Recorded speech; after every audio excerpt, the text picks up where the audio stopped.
నలభై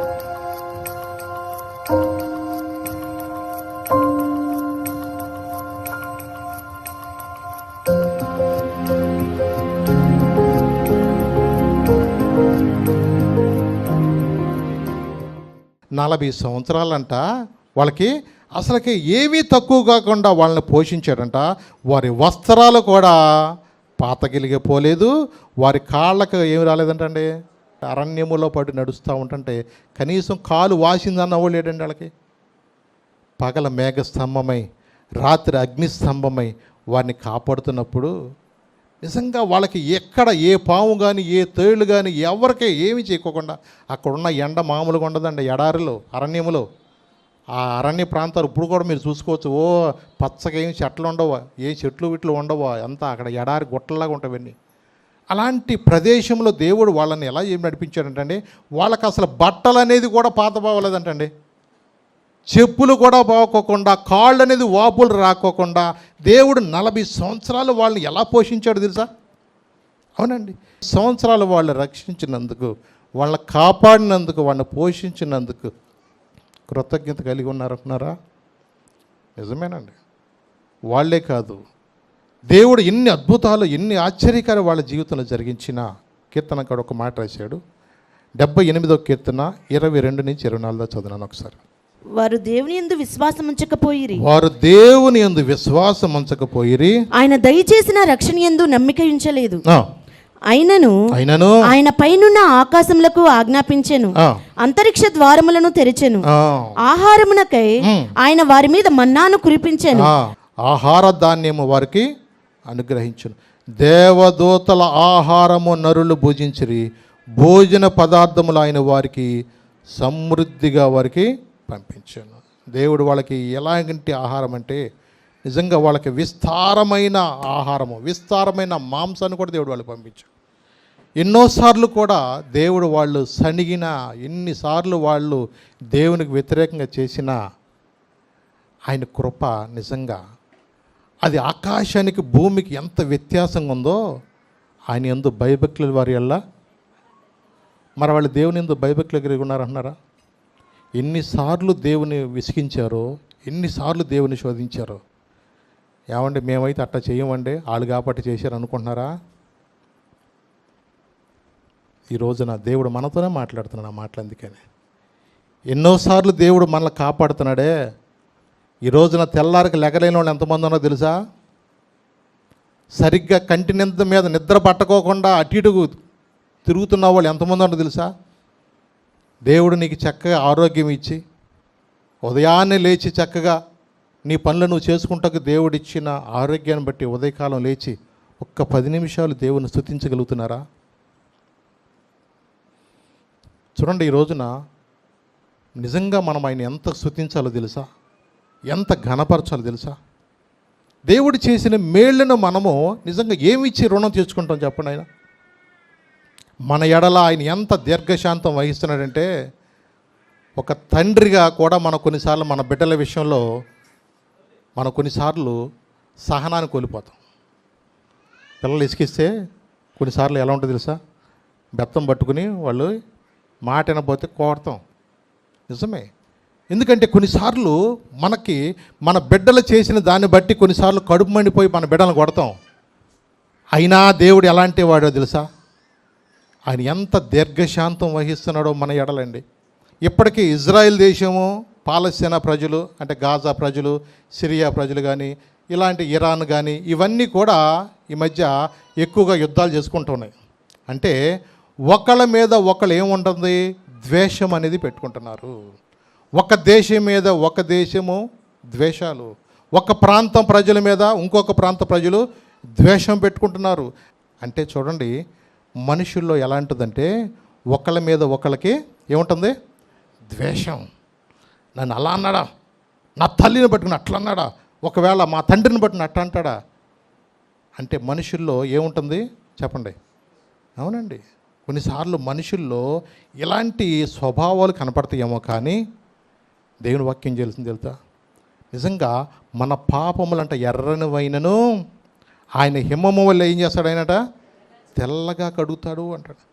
ప్రతి ఘోరమైన పాపినైనా సరే, నువ్వు ఎలాంటి వ్యక్తివైనా సరే, నిజమేనండి, కొన్నిసార్లు మనమే కొన్నిసార్లు క్షమించుకోలేము కొన్ని పరిస్థితులు బట్టి.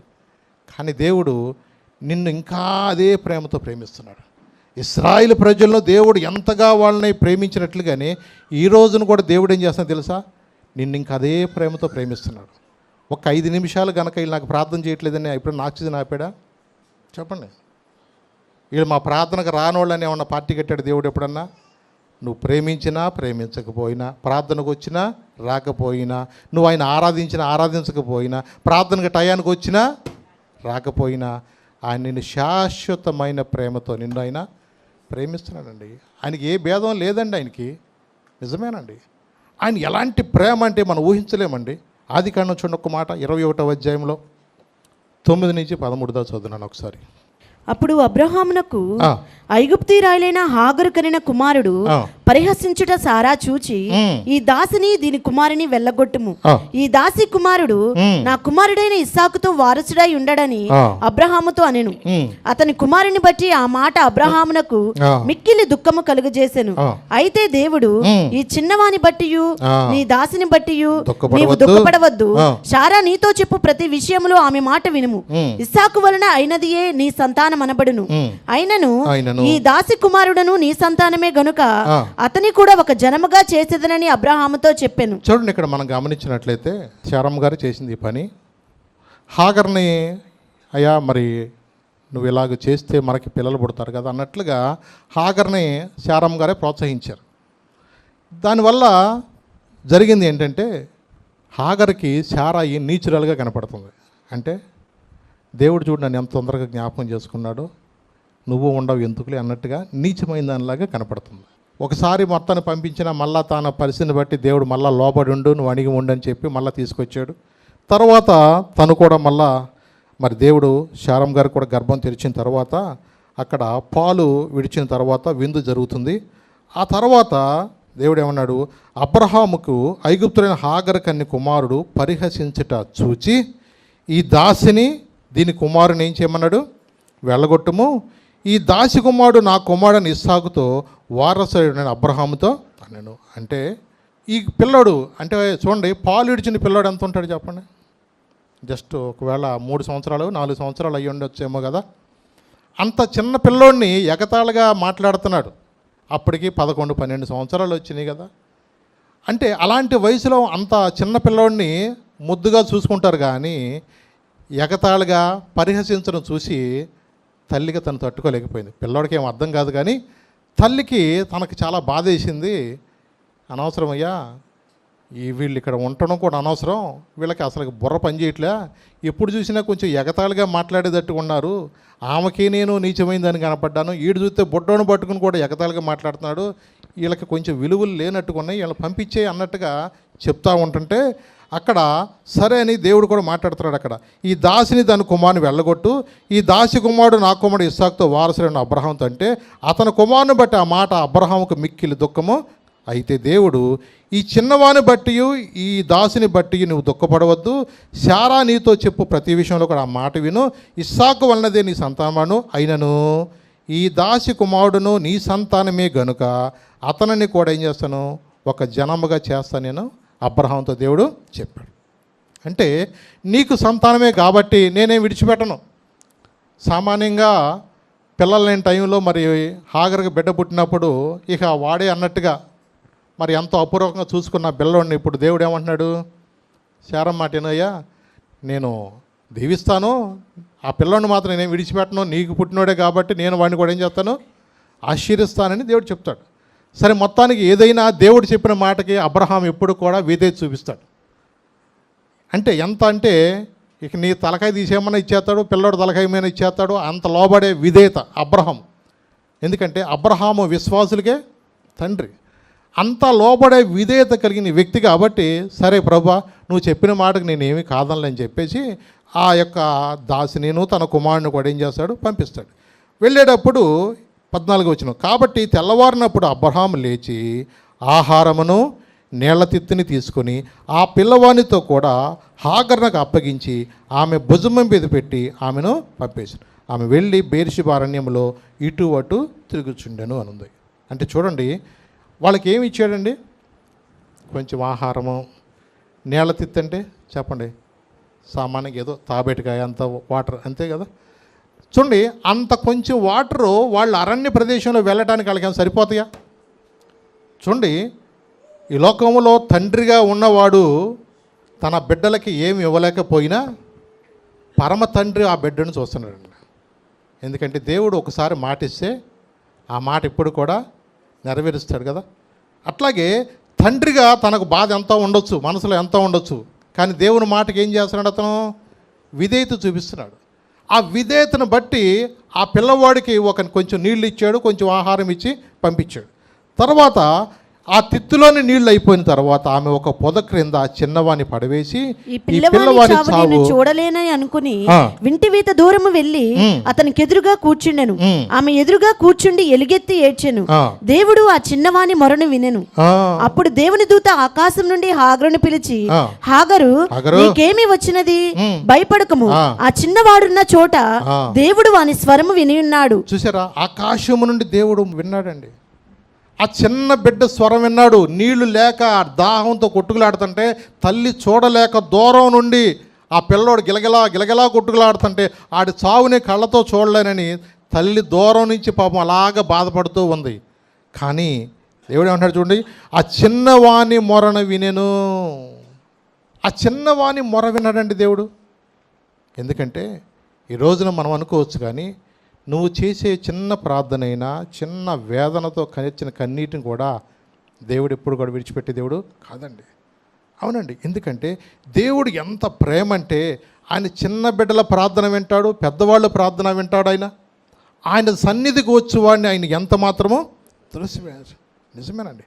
ఆ చిన్నవాణి ప్రార్థన విని దేవుడు ఎంత గొప్ప కార్యం జరిగించి అంటే 19 చూడండి, మరియు ఆమె కన్నులు తెరిచినందున ఆమె నీళ్ల ఊట చూచి వెళ్ళి ఆ తిత్తిని నీళ్లతో నింపి చిన్నవానికి త్రాగనిచ్చాను. అంటే దేవుడు ఎంత ద్వారం తెరిచాడంటే వాళ్ళకి గొప్ప నీళ్ల ఓటనే తెరిచేసాడండి. అక్కడ వాళ్ళ కోసం నీళ్లు లేవని పిల్లోడు ఎప్పుడైతే ఏడుస్తున్నాడో దేవుడు వాళ్ళకి ఏం చేశాడా?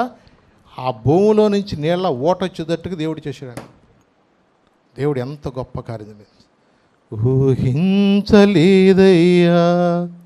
ఈ మేలులన్నీయు, తలంచలేదయ్యా ఈ గొప్ప కార్యములు. ఊహించలేదయ్యా నీ మేలులన్నీయు, తలంచలేదయ్యా ఈ గొప్ప కార్యములు. పాడకుండా ఉండలేనయ్యా నిన్ను పొగడకుండా బతుకలేనయ్యా యేసయ్యా. పాడకుండా ఉండలేనయ్యా నిన్ను పొగడకుండా బ్రతుకలేనయ్యా. ఊహించలేనయ్యా నీ మేలులన్నీయు, తలంచలేదయా ఈ గొప్ప కార్యములు. ఊహించలేదయ్యా ఈ మేలులన్నీయు, తలంచలేదయా ఈ గొప్ప కార్యములు.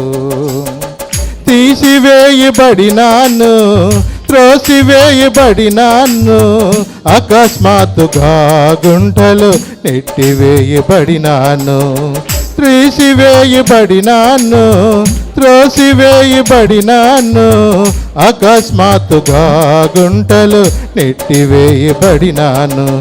అందరూ వదిలేసినా నీవు నన్ను పట్టుకున్నావు. దుఃఖము ముంచేసినా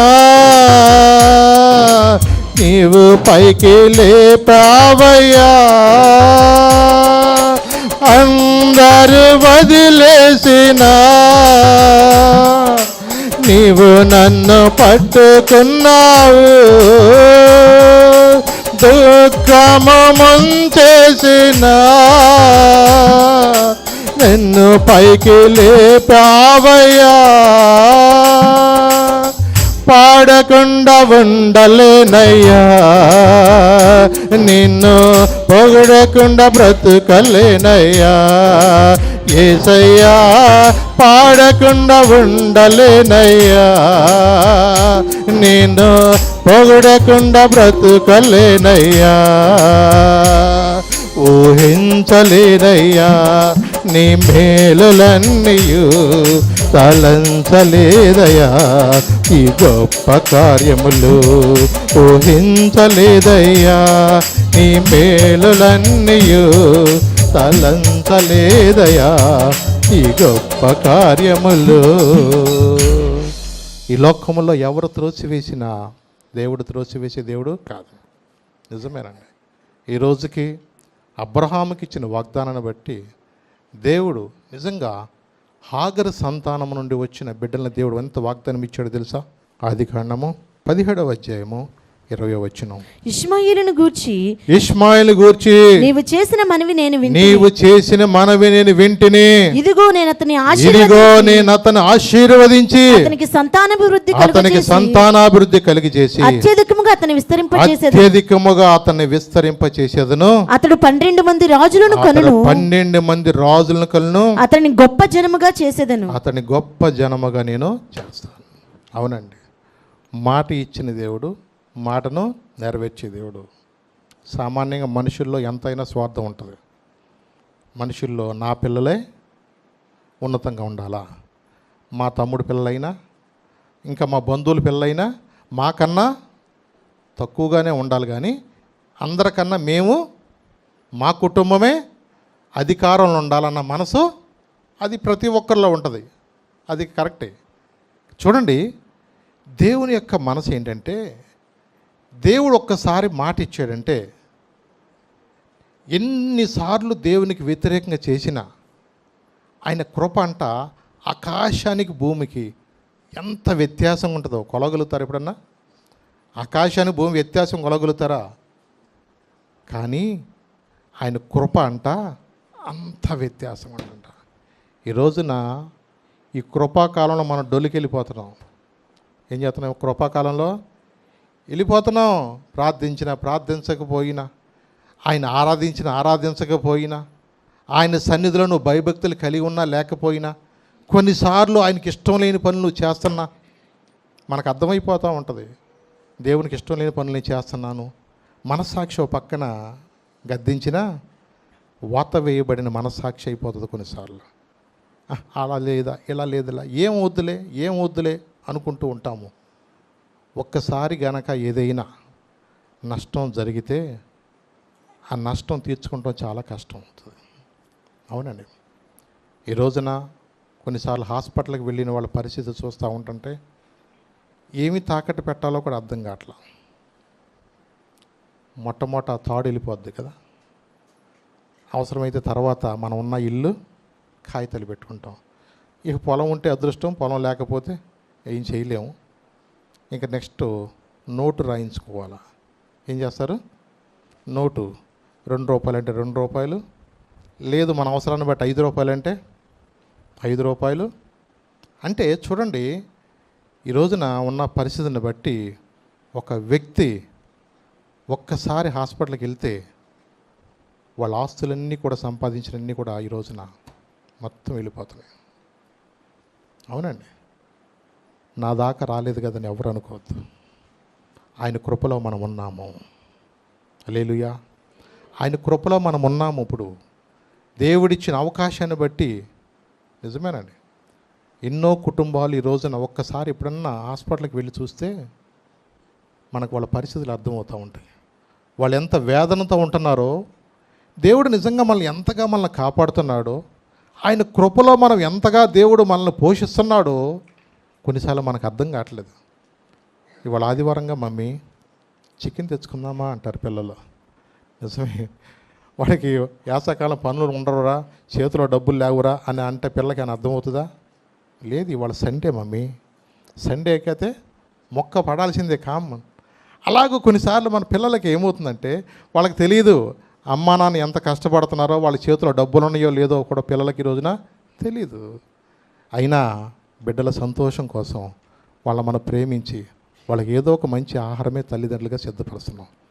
వాక్యం ఏం చెప్తుంది తెలుసా? మీరు చెడ్డవారయ్యుండి మీ బిడ్డలకు మంచి ఈవులు ఇస్తున్నారు కదా, మీ పరలోకపు తండ్రి నీకు ఏమిస్తాడు? చేపను అడిగితే చేప ఇస్తాడయా, నీవు గుడ్డును అడిగితే గుడ్డు ఇస్తాడయా. అవునండి, 40 సంవత్సరాలు వాళ్ళకి ఆహారాన్ని దేవుడు వాళ్ళకి అందించాడండి. ఎన్ని సంవత్సరాలు అంటండి? 40 సంవత్సరాలు వాళ్ళని దేవుడు వాళ్ళు తృప్తిగా పోషించాడు. దేవుడు పగలు మేఘస్తంభమా, రాత్రి అగ్నిస్తంభంగా, ఎక్కడ ఎండ దెబ్బ కానీ వెన్నెల దెబ్బ కానీ తగలకోకుండా, చెప్పులు కూడా, బట్టలు కానీ, వాళ్ళకి కాళ్ళు కూడా వాపు రాకోకుండా దేవుడు ఎంత పర్సనల్ కేర్ తీసుకుంటే అయినను చూసారానే వాళ్ళు దేవునికి వ్యతిరేకంగానే చేశారు. దేవునికి వ్యతిరేకంగా సనిగారండి. ఆ దినమంది ఇశ్రాయేలు ప్రజలు అలా చేశారు అనుకోవద్దు. కానీ ఈ రోజున దేవుడు ఎన్నిసార్లు దేవుడు మన జీవితంలో ఎన్ని కార్యాలు జరిగిస్తున్నాడు. నిజమేనండి.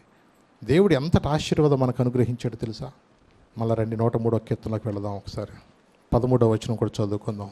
తండ్రి తన కుమారుని ఎడల జాలిపడినట్లు యెహోవా తన యందు భయభక్తులు గల వారి ఎడల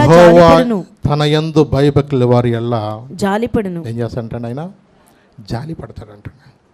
తండ్రి ఎలాగైతే తన బిడ్డల విషయంలో కలిగి ఉంటాడో, మన బిడ్డల విషయంలో ఎన్ని తప్పులు చేసినా మనం ఎలాగైతే దాచుకుంటామో, కడుపులో దాచుకున్నానంటారు చూసారా? అమ్మోళ్ళు ఎక్కడ దాచుకుంటారంట? పిల్లలు చేసిన పొరపాట్లు కడుపులో దాచుకుంటారు. మరి చెప్తే ఇంకేమన్నా ఉందా? మరి కడుపులో దాచుకుని ఇంకెక్కడ దాచుకుంటారు? అవి నువ్వు ఎంత కడుపులో దాచుకున్నా కొన్నిసార్లు బయటకు వస్తానే ఉంటాయి ఎట్టాగొట్ట. అట్లాగే కొన్నిసార్లు మనం వాళ్ళ బిడ్డల యొక్క కడుపులో దాచుకోబట్టి అమ్మోళ్ళకి ఏమవుతున్నాయి? షుగర్లు వస్తున్నాయి, బీపీలు వచ్చేస్తున్నాయి, వాళ్ళ కంటి మీద నిద్రలు ఉండట్లా. ఎందుకు? పిల్లడు టయానికి రావట్లే ఇంటికి పడుకుంటాకి. అమ్మకు బాధ ఉండదా? పిల్ల చూస్తే ఎప్పుడు చూసినా ఫోన్లోనే ఉంటుంది, ఎట్టెట్టెట్ట అంటానే ఉంది. ఏమో ఏ ఇన్స్టాలోకి వెళ్ళిపోతారో, ఏ ఫేస్బుక్లోకి వెళ్ళిపోతారో, మళ్ళీ ఎక్కడికే పోలీస్ స్టేషన్కి వెళ్ళాల్సి వస్తుందేమో అని అమ్మల బాధ అమ్మలకి. ఈరోజున్న పరిస్థితులు బట్టి పిల్లలకి ఆ నాలెడ్జ్ బాగానే ఉంది. తల్లిదండ్రుల యొక్క బాధ వాళ్ళకి అర్థం కావట్లా. తల్లిదండ్రులు నా కోసం ఎంత ప్రయాసపడుతున్నారు, తల్లిదండ్రులు నా కోసం ఎంత ప్రార్థన చేస్తున్నారు. ఈరోజు నేను దేవుని మందిరానికి వెళుతున్నాను కదా, దేవుని మందిరానికి వెళ్ళి నేనేం నేర్చుకోగలుగుతున్నాను? ఆ దినంలో ఇశ్రాయేలు ప్రజలను దేవుడు విస్తారముగా వాళ్ళని ఆశీర్వించాడు, పోషించాడు. దేవునికి వ్యతిరేకమైన పనులు చేసినట్లుగా ఈ రోజున నా జీవితంలో కూడా దేవుడు నేను గాయపరుస్తున్నాను, నేను ఆయన ఇంకా దుఃఖపెడుతున్నానే. నిజమే. దేవుడు ఎందుకు మనల్ని ఆయన ప్రేమిస్తున్నాడు తెలుసా? కిందకు వెళదాం. 17వ వచనం 18వ వచనం. ఆయన నిబంధనను గైకొనుచు ఆయన కట్టడలను అనుసరించి నడుచుకుని వారి మీద యెహోవా యందు భయభక్తులు గల వారి మీద ఆయన కృప యుగయుగములు నిలుచును. ఆయన నీతి వారికి పిల్ల పిల్ల తరమున నిలుచును. నీతి అంట వారికి ఎలా ఉంటుందంటండి? పిల్ల పిల్ల తరాలంట. దేవుడిచ్చే ఆశీర్వాదం అదండి. దేవుడిచ్చే ఆశీర్వాదం అదే. వాళ్ళు ఇశ్రాయేలు ప్రజలు స్వల్ప ప్రజలైనా సరే దేవుడు ఈ రోజుకి ప్రజలందరికీ తెలుసునేటట్టుగా దేవుడు వారితో ఉన్నాడని ఇప్పటికే ప్రపంచం వాళ్ళకి ఎలా గుర్తిస్తుందో, తన యందు భయభక్తులు వారికి నువ్వు కలిగి ఉంటే నీ యొక్క నీతి, నీ భక్తి, నీ పిల్ల పిల్ల తరాలు దేవుడిస్తాడంటండి. ఎంత గొప్ప ఆశీర్వాదము తెలుసండి. నువ్వు చచ్చిపోవచ్చేమో కానీ నీ ప్రార్థన చచ్చిపోదు. నువ్వు దేవుని సన్నిధిలో నువ్వు కాచిన కన్నీటిని బట్టి నీ కుటుంబాన్ని దేవుడు రక్షించుకుంటాడు. అవునండి. దేవుడిచ్చిన అవకాశాన్ని మనం సద్వినియోగం చేసుకోవాలి. ఈ రోజున చాలామందికి తెలియట్లేదు. ఈ రోజున వాళ్ళ జీవితంలో ఎన్నో తరుణాలు దేవుడు ఇస్తున్నాడు. ఈ కృపాకాలంలో మనం ఏదో వెళ్ళిపోతున్నాం అనుకుంటున్నాం కానీ అకస్మాత్తుగా రాత్రికే గుండె జబ్బు వస్తే, ఒకవేళ అనుకోకుండా యాక్సిడెంట్ కనుక జరిగితే, అనుకోకుండా కాలు చేయబడిపోతే ప్రభు అంటకు నోరు వస్తుందా? ఈ రోజున ప్రజలందరూ కూడా ఎలాంటి అనుకుంటున్నారంటే, నా జీవితంలో ఇంకా సాగిపోతుంది కదా, నాకేమీ అవ్వలేదు కదా, ఎన్నిసార్లు చెప్పినా అవన్నీ అలా మామూలేలే, ఇది కామన్లే అనుకుంటున్నారు. కానీ ఆ దినమందు, ఆ ఉగ్రత దినమందు మనము కొన్నిసార్లు తల ఎత్తుకోలేని పరిస్థితి వస్తుంది. అవునండి. దేవుడు ఒకవేళ ఆయన కృపను నీకు దూరం చేస్తే మన జీవితంలో జరిగే నష్టాన్ని ఎవడో పొడవలేడు. ఆ నష్టం జరగక ముందే దేవుడిచ్చిన తరుణం ఉపయోగించుకోవాలి. అవునండి, ఆయన నిన్ను ప్రేమించే మాట్లాడుతున్న రోజున. అవునండి, మన పాపములను బట్టి మన ప్రతీకారం చేయలేదు ఆయన, మన దోషములను బట్టి మనకు ప్రతిఫలమే లేదు. భూమి కంటే ఆకాశము ఎంత ఉన్నతముగా ఉన్నదో ఆయన యందు భయభక్తుల వారి వల్ల ఆయన కృప అంట అంత అధికముగా ఉంటుంది అంటండి. ఆ కృపలో మనము ముందుకు వెళుతున్నాము. మనం దేవుని యందు భయభక్తులు కలిగి ఉంటూ నేర్చుకోవాలా. దేవుని మనస్ఫూర్తిగా ప్రేమించి నేర్చుకోవాలా. హృదయమంతటితో ఆయన ఆరాధించి నేర్చుకోవాలా. అలవాటు భక్తి వద్దు, మనకి ఆచార భక్తి వద్దు. హృదయమంతటితో ప్రేమిద్దాం. ఎందుకంటే దేవుడిచ్చిన అవకాశాన్ని మనం సద్వినియోగం చేసుకోవాలి. ఆయన కృపను నువ్వు నిర్లక్ష్యం చేస్తే దాని నష్టాన్ని ఎవడ పొరచలేడు. ఎందుకంటే మీ విరోధి అయిన అపవాది ఎవరిని మింగుదురని వాడి గర్జన సింహలు తిరుగుతున్నాడు. అందుకని ఎక్కడ చూసిన మరణాలు, ఎక్కడ చూసిన యాక్సిడెంట్లు, ఎక్కడ చూసిన భయంకరమైన సంఘటనలు వింటున్నప్పుడు అది మనకు ఒక హెచ్చరిక. జాగ్రత్తగానే ఉండాలా, రక్షణ పొందాలా. ఆయన కృప నేను నిర్లక్ష్యం చేసుకోవద్దు, ఆయన ప్రేమ నేను ఇంకా నిర్లక్ష్యం చేసుకోవద్దు. నేను ఆయనకు లోబడతాను, ఆయన పాదాల దగ్గర నేను వస్తాను. ప్రభా నన్ను రక్షించు, ప్రభా నీ కుమారుడుగా నన్ను అంగీకరించాయా, యుగ యుగాలు నీతో ఉండి ఆ కృప నాకు ఉండాలి. ప్రభా నా బిడ్డలు ఒక ఆశీర్వాదకరంగా నేను ఉండాలని ఆశిస్తే దేవుడు తప్పకుండా నిన్ను ఆశీర్వదిస్తాడు. ఆయన ప్రేమ, ఆయన కృప అది మనం వివరించలేమండి. అందుకని ఆయన పడమటికి తూర్పు ఎంత దూరమో మన అతిక్రమంలో కూడా ఏం చేస్తాడు, మనకు అంత దూరం. నిజమేనండి, ఎంత ప్రేమ తెలుసు ఆయన. నీవు పాపములు ఒప్పుకున్నట్లు దేవుని సన్నిధిలోకి వచ్చి నువ్వు ఎప్పుడైతే క్షమాపణ అడిగి, ప్రభా నా చేయి పట్టుకుని నడిపించయ్యా, ఇంకా నేను లోకం అనే మురికిలో మళ్ళీ వెళ్ళనే వద్దయ్యా, ఈ బలహీనతను నిలుబడి చేస్తున్నా, నా స్నేహితులు ఫోన్ చేసి రమ్మన్నా నేను ఇంక వెళ్ళకోకుండా నువ్వు నా చేయి పట్టుకుని నడిపించు ప్రభా. ఎన్నోసార్లు నేను వింటున్నాను కానీ ప్రభా, కొన్నిసార్లు ప్రభా ఏం అవదులు అనుకుంటున్నాను కానీ ఆ ఉగ్రత దినమందు ఒకవేళ ఆ శిక్ష నా మీదకి వస్తే నేను నా కుటుంబం తట్టుకోగలదా ప్రభా. నిజంగా మనము భయభక్తులు కలిగి ఆయన పాదాల దగ్గరికి వస్తే ఆయన క్షమించే దేవుడు, కృప చూపించే దేవుడు. అందుకని లోబడిన వాళ్ళ ప్రజల కొరకంట ఆయన దినమెల్లా చేతులు చాపుతున్నాడంట. ఈ కృపాకాలంలో మనం ఉన్నాము, దేవుడు మనల్ని ప్రేమిస్తున్నాడు. ఆ ప్రేమను మనం నిర్లక్ష్యం చేయొద్దు. లేచి నిలబడదాం, చిన్న ప్రార్థన చేసుకుందాం. ప్రభుతో చెప్దాం, ప్రభా నువ్వు నిజంగా నన్ను ఎంతగా ప్రేమిస్తున్నావు ప్రభా, నిజంగా నా ఎడల నువ్వు ఎంత ప్రభా నాకు ప్రణాళిక కలిగి ఉన్నావు ప్రభా. నిజమే ప్రభా, ఆయన నిబంధన గైకొనుచు ఆయన కట్టెలను అనుసరించి నడుచుకుని వారి మీద, యెహోవా భయభక్తుల వాళ్ళ వారి మీద ప్రభా ఆయన కృప యుగ యుగములు నిలుస్తుంటాయా. ఆయన నీతి వారికి పిల్ల తరాలు ఉంటుందంట ప్రభా. ఇలాంటి గొప్ప ఆశీర్వాదాలు మా కొరకు దాచి ఉంచావు ప్రభా. ఎలాంటి గొప్ప ప్రభా నాయన కృపలో మా ఎడలు ఉంచావు ప్రభా. నిజమే ప్రభా, మా పాపములు బట్టి మాకు ప్రతీకారం చేయలేదు కానీ ప్రభా, అయా మా దోషములు బట్టి మాకు ప్రతిఫలమే లేదు కానీ ప్రభా, భూమి కంటే ఆకాశం ఎంత ఉన్నతమగున్నదో ఆయన యందు భయభక్తుల కృప అంత అధికముగా ఉన్నదని చెప్తున్నావు ప్రభా. నీ ప్రేమకు వందనాలు ప్రభా, నాయన నీ సన్నిధికి వందనాలు ప్రభా. అయా ఈ మధ్యాహ్న సమయంలో మీరు మాతో మాట్లాడిన విధానం బట్టి వందనాలు ప్రభా. ఎవరో కూడా ప్రభా నిర్లక్ష్యంగా ఉండనివద్దు ప్రభా. ఆ దినమంది ఇశ్రాయేలు ప్రజలను ఎలాగో పోషించేవు ప్రభా. వారికి నాయన మన్నాను ఇచ్చిన ప్రభా. 40 సంవత్సరాలు ఏమీ తక్కువ కాకుండా వాళ్ళని పోషించేవంట ప్రభా. తండ్రి నిజంగా ఏమి ప్రేమ ప్రభా నాయన, ఏమి ప్రేమ ప్రభా తండ్రి నాయన. నిజమే ప్రభా తండ్రి, ఊహించలేని ప్రేమ ప్రభా తండ్రి. అయా నాయన మా ఎడల కూడా నువ్వు నాయన ఇంకనూ నీ కృపను మాకు అనుగ్రహిస్తున్నందుకు వందనాలు. ప్రతి దినము కూడా మమ్మల్ని పోషిస్తున్నందుకు వందనాలు ప్రభా.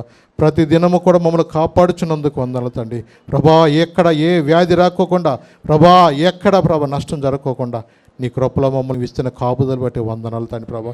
ఎక్కడ నిర్లక్ష్యంగా ఉండేవద్దయ్యా, ఎక్కడ మేము ఇంకనూ ప్రభా నీ సన్నిధిని తోసివేసే వరకు ఉండేవద్దయ్యా.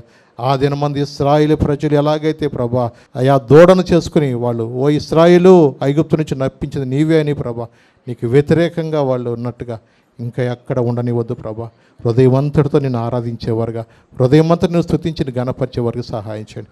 ఎవరైతే ప్రభా బలహీనతలు ఉన్నారో వారికి జ్ఞాపం చేసుకుని ప్రభా, అనారోగ్యంగా ఉన్న బిడ్డలను కూడా మీరు ముట్టి స్వస్థపరచు ప్రభా. నీ కృపలో మమ్మల్ని జ్ఞాపం చేసుకుని మా ప్రార్థన ఆలకించమని యేసు నామమున నడుచున్నాను తండ్రి. ఆమేన్ ఆమేన్ ఆమేన్.